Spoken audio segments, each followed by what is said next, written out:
अस्सलाम वालेकुम नाजरीन, आज हमारे साथ हमारे शो पर एक नए मेहमान खुसूसी हमारे साहिल भाई हैं।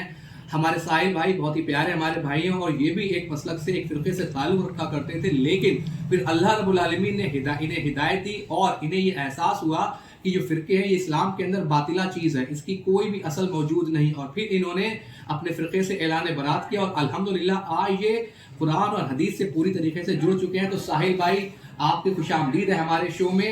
आज हम आपसे चंद सवाल करेंगे कि आप किस फ़िरक़े में थे और आपकी क्या वजह बनी उन फ़िरक़ों को छोड़ने की। तो साहिल भाई, आपका वेलकम है हमारे शो में। अस्सलाम वालेकुम।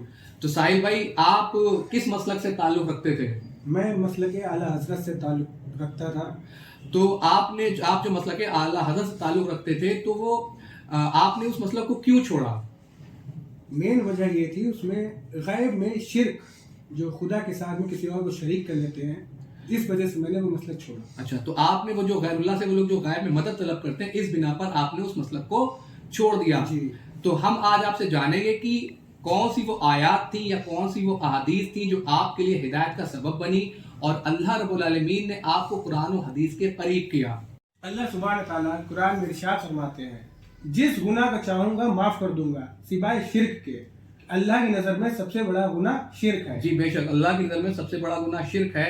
लेकिन मेरा सवाल यहाँ साहिल भाई आपसे ये है कि आपको ये एहसास कब हुआ कि गायब में हम अल्लाह के सिवा किसी और को नहीं पुकार सकते, और जिसे हम गायब में मदद के लिए पुकार रहे हैं तो कहीं ना कहीं हम शिरक कर रहे हैं? तो आप हमें और हमारी ऑडियंस को, और जो बरेलवी मकतब की ऑडियंस है शायद उनकी भी आंखें खुले आपकी वीडियो को देखकर, उन्हें भी आप बताएं कि वो कुरान की कौन सी आयत थी जिसे पढ़ने के बाद आपको लगा कि जो लोग गायब में अल्लाह के सिवा किसी और को पुकार रहे हैं वो शिरक कर रहे हैं।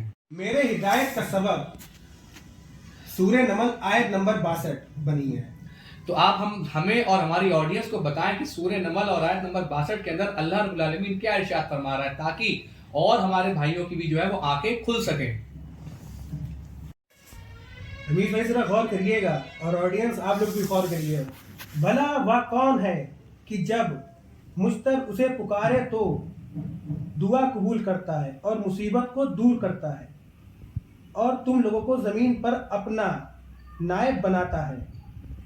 तो क्या, जरा गौर करिएगा रमीज भाई और ऑडियंस भी, तो क्या खुदा के साथ कोई और माबूद है? हरगिज़ नहीं। उस पर भी तुम लोग बहुत कम नसीहत व इबरत हासिल करते हो।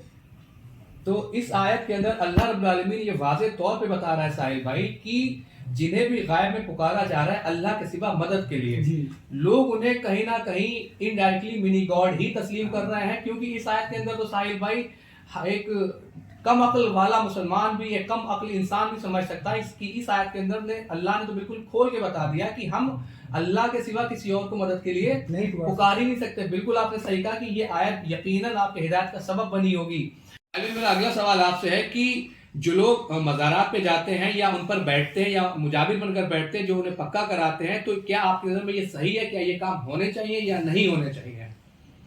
इस टॉपिक में आपको मैं एक हदीस सुनाना चाहता हूँ जो मुस्लिम 2245 नंबर है।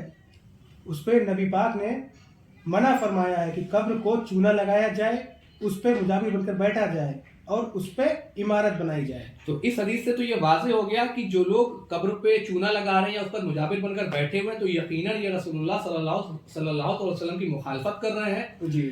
और ऑडियंस आप देख रहे होंगे कि साहिल भाई ने पहले गैरुल्लाह के हवाले से जवाब दिया, उसके बाद जो मज़ार को पक्का किया जा रहा है, जो उस पर चूना लगाया जा रहा है, इसके हवाले से भी साहिल भाई जवाब दे रहे हैं। और आप एक भी कब्र ऐसी नहीं दिखा सकते आप सल्लल्लाहु अलैहि वसल्लम के ज़माने मुबारक से कि जिस कब्र को पक्का किया गया हो या जिसके ऊपर इमारत बनाई गई हो, जिसके ऊपर चूना लगाया गया हो। तो फिर ये चीज़ें तो साबित ही नहीं होती साहिल भाई। जी। हम आपसे आखिरी सवाल करते हैं कि जो लोग नारे लगाते हैं लब्बैक या रसूल अल्लाह, तो आपकी नज़र में ये नारा कैसा है? जी बिल्कुल सही है, आप मोहब्बत दिखा सकते हैं। अच्छा, फिर अगर इसी नारे में कोई मजीद ऐड कर दे कि या रसूलुल्लाह अल मदद, तो फिर ये नारा कैसा हो जाएगा? या कोई या कहने लगे या अली अल मदद या गौस अल मदद, तो फिर ये नारा कैसे हो जाएंगे? तो मैंने अभी आपको एक आयत सुनाई थी, सूरह नमल आयत नंबर 62। आप गैब में किसी को भी मदद के लिए नहीं पुकार सकते। आप सिर्फ पुकारेंगे तो अल्लाह सुब्हान तआला को मदद के लिए पुकारेंगे, वरना आप शिरक करेंगे। तो अगर हम गायब में किसी को भी मदद के लिए पुकार रहे हैं तो वो यकीनी तौर पर इस आयत के अंदर वो शिरक होगा। अच्छा, अब मैं ये चाहता हूँ कि आप हमारी ऑडियंस के लिए कुछ कह दें ताकि उन्हें भी पता चले कि آپ فرقوں میں پڑھ کر کیا کر سکتے ہیں اور فرقوں سے نکل کر آپ کیا کر سکتے ہیں, کیونکہ اصل دین تو فرقوں کے باہر ہی ہے. آپ پلیز ہماری آڈینس کو کچھ بتائیں. سب سے پہلے تو میں آپ کو یہ بتانا چاہوں گا کہ جو حضرت محمد صلی اللہ علیہ وسلم نے ہم لوگوں کو دین دیا, ہم سب لوگ اسی پہ چلیں, انہی کو فالو کریں, قرآن کو پڑھیں اور نبی اکرم صلی اللہ علیہ وسلم کی حدیثوں کو نظر رکھیں اور ان کو فالو کریں. اگر جو حدیث میں منا دی ہے اسے مانیں, اور جو کرنے کا جائز کہا گیا آپ اس کو جائز کریں. جیسے کہ میں بہت سے لوگوں میں دوستوں کو بتاتا ہوں, بہت سی حدیث ہے وہ تو منہ گھما کے چل دیتے ہیں, اور اس پر کیا کہتے ہیں جب آپ انہیں حدیث سناتے ہیں؟ اس پہ تو وہی کہتے ہیں میرے باپ دادا جو کر رہے ہیں ہم تو وہی کریں گے, تم لوگ جو کر رہے ہو پتہ نہیں کیا کر رہے ہو, صحیح کر رہے ہو, فی الحال تو ہم لوگوں کو غلطی کہتے ہیں. تو اس پر آپ انہیں وہ آیت سنا دیں کہ جس پر وہ کہتے ہیں کہ ہمارے باپ دادا جو کرتے ہیں ہم وہی کریں گے. تو اللہ تعالیٰ فرماتا ہے کہ تم اور تمہارے باپ دادا سارے گمراہ تھے. ٹھیک ہے, تو آپ ایک چھوٹی سی اور گزارش کر دیں کہ فرقے سے لینے دینے سے کچھ بتا دیں ہماری آڈینس کو. فرقوں میں بھائیوں کچھ نہیں رکھا ہے, آپ سب لوگ قرآن و حدیث کو دیکھیں, وہی ہمارے لیے اصل دین ہے. اور جہاں جہاں جائیں گے آپ, جس فرقے میں گھسیں گے, کہیں نہ کہیں کچھ نہ کچھ بہت سارے جھمیلے اور غلطیاں ہیں. تو سب سے اچھا اور سچا دین یہی ہے کہ حضرت محمد صلی اللہ علیہ وسلم نے جو دیا ہے اس میں کوئی غلطی نہیں ہو سکتی.